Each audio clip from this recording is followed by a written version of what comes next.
Okay. That transition was who knows. For the future, I'm making this one big video where I'm going over like these three little topics. I'm hoping to be able to, after I get done with this whole video, to kind of chop it down and put them up individually. So if you're watching this, you might be watching a trimmed down version of the video. Who knows? I'm not making any promises, but let's get into the next topic. All right. So one of the things I do on the channel is I've started to review graphic novels. Now, for future reference, it's not just graphic novels, aka comic books, that I review, but they're easier to digest, and I will be looking into other non-graphical content as well, as I just looking at a good story. But this, uh, ironically, is kind of in a way answering my question, answering my request from the first segment, which was, Christian sci-fi. Now, if you look up Christian sci-fi, you'll see books, which maybe one day, I'll try to read those. But I came across, and it's been a few months, uh, since I got into this uh, particular issue, and it's called Dominion. The I believe Dominion, the rise, the fall of the house of Saul. And if you read the Bible, you know this story. I can't say the word, starts with an A. Basically, it's kind of, you take a story and you kind of, the characters' names are the same, but the look and appearance of them, the setting is totally different, but the scenarios appears to be all the same. Allegory, I think that's the word, allegory, but it is based on what's it, like Second Samuel, the story of King Saul. Could have been the rise of David, although I have not gotten that far yet. I've only read issue one, and I am getting through issue two. Issue three, I have on pre-order, but I'm going to share my screen, and we're going to watch this trailer. This is the trailer that got me to instantly, like I saw this trailer, and it's about a few minutes long, like probably like 2 minutes, and it's basically just the first few page, not the first, like one of the first few pages of the book. And I'm gonna I'm trying to share my screen. Let me, where is it again? Bear with, hold on, let me, oh man. You can tell I am new at this. And I just lost my, hold on, wait, you see it? Okay. They are defeated. I have carried out the commands of the Almighty. All right. So I'm gonna try to, again, let me, all right, there we go. All right, this is gonna be dope, guys. Now, is tribute better than obedience? Because you have rejected his command. He has rejected you. It's cool right here. The Almighty has torn the dominion from you today. Samuel. Look at Samuel. And has given it to one who is better than you. Samuel. A man after his own heart. Woo. Nah, bro. We cannot stand by while our people are under attack. I will not be dictated to by a child. That's pretty cool. That's good. I can save the kingdom, mother. And you have me do nothing. Do not stir up your father's rage. You will tear his family apart.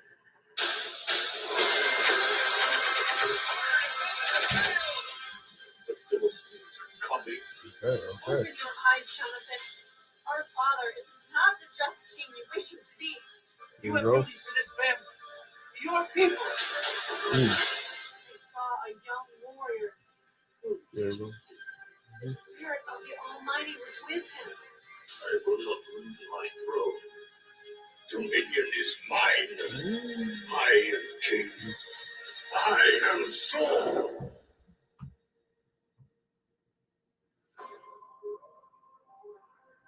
Here we go.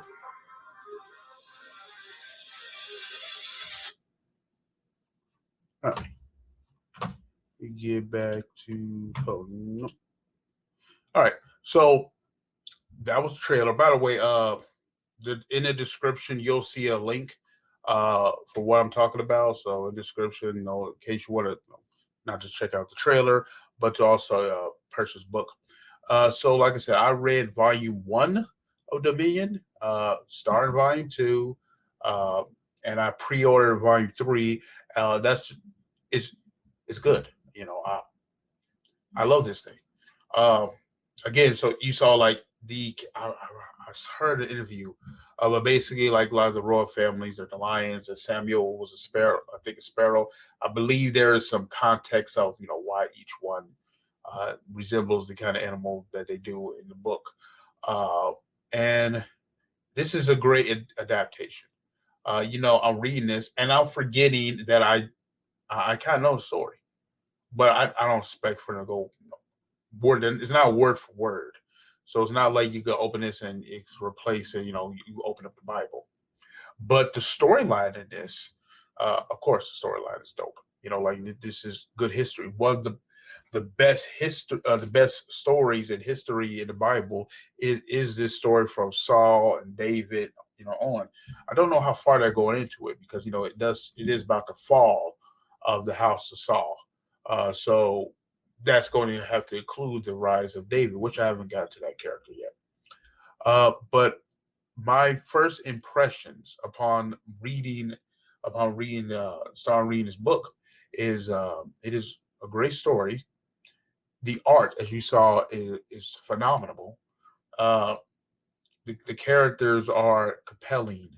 Like you know where it's going, but it's just how they articulate something. Like you forget. Like I think I just like in the first part of the battle, there was like mention of a Goliath. Excuse me.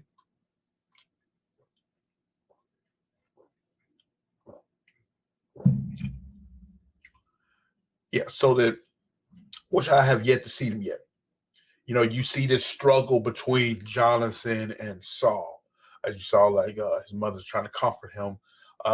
You see, like getting ready for these battles, and they're going against the Philistines, which I yet again like volume 1 set up a lot. It's not really short. Like I like how these issue and issue 2 is not like real short. Like you get a little some meat here, and there's mystery because again, why this is an adaptation. Why this is an adaptation, I'm not 100%. I know broad strokes, like of what's going to happen. Oh, example. If you again, it should. I told you I was a nerd from at the beginning of the stream. So I read comic books. So I'm one of those people that when you go see the Marvel or the DC, that I most likely have read one of read at least somewhat about the character that I'm seeing. And Disney is not going to do it exactly how you saw in the comics, how I read in the comics, but they adapted. So like there's certain things that I kind of knew was going to happen. Spoiler alert, which shouldn't be because it's been years. When I saw the Batman versus Superman, and I saw that Doomsday is in the film, I know what Doomsday is famous for, and that's killing Superman. When I see Bane in the third was Dark Knight Rising, uh, in the third Christian Bale film, well, I know what Bane is famous for. He's famous for breaking Batman's back, which he did. Like, and you just kind of know like Hulk is going to get mad. Thor is going to get cast out of Asgard, and he's going to have to humble himself to be able to regain his powers. Uh, Thanos is going to get the Infinity Stones. There are certain things that because you read in the comics, and the adaptation that is the movies are going to be based at least loosely on that.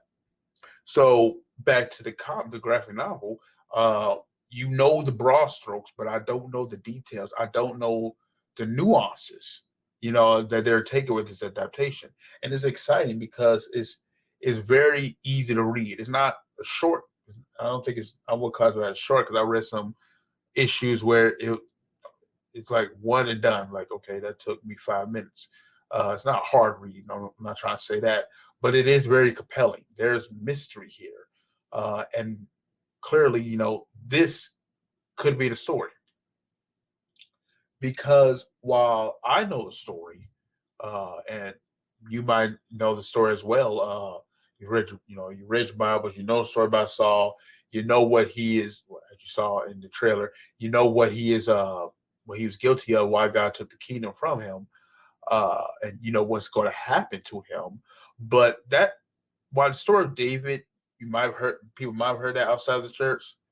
I I really don't think I think this is one of those. It's a great story, but I really think that this is one of the stories that a lot of the world doesn't know. Like uh if you put this out in theaters, like you kind of saw, there was a kind of motion graphic that kind of did a little adaptation.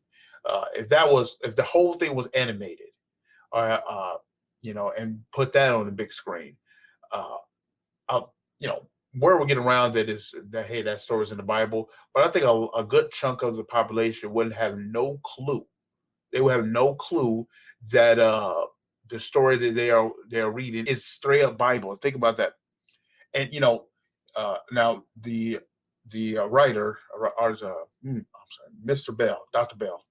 Uh, he wrote the story, and he kept all the names the same. So there's Saul, there's Samuel, there's Jonathan. So by and large, from people who I read so far, he's keeping the same biblical names. I think about if he like straight up changed those names, and you didn't know that the lion was a representation of King Saul, and this prophesied next rulers. If he changed the names of those things, well, I'm not saying he should. This was an artistic decision, uh, but I don't think I would have. Well, it might have clicked for me, uh, but for a lot of people, I don't think it would have clicked that, hey, you are enjoying a biblical story, which is like amazing, right? That, like I said, that there's stories that we could tell, and some stories they're literally just in the book that we read every day, or some of us. So like there are stories that we can tell, even if they're retelling stories that we've been told. If you just change the look of them, the artistic, the feel of it, uh, it's not boring. It's very compelling. These are good stories, and sometimes you can just have to retell them or just put in different ways. But you can get like the lessons, you can get the character arc, you can get so much from these stories, which is why I'm a fan of this kind of artwork. This is, not just the look of it. I'm just talking about the storytelling, because yeah, it may be based upon the true events of the Bible, but you the writer have to kind of know where to put what. You kind of have to kind of organize it in a way that is cohesive to the reader, uh, which is why I rock with this. So yeah, try not to ramble too long. Get the book. I'll put the link down in the description below. And that's all I got to say. Like Dominion. Uh, one of these days, I hope get a little interview with him. Okay. That's all I got. On to the next subject. There's a rainbow in your smile. There's a kiss inside your eyes. And every word is a love letter in a song we sing together. You're a flame.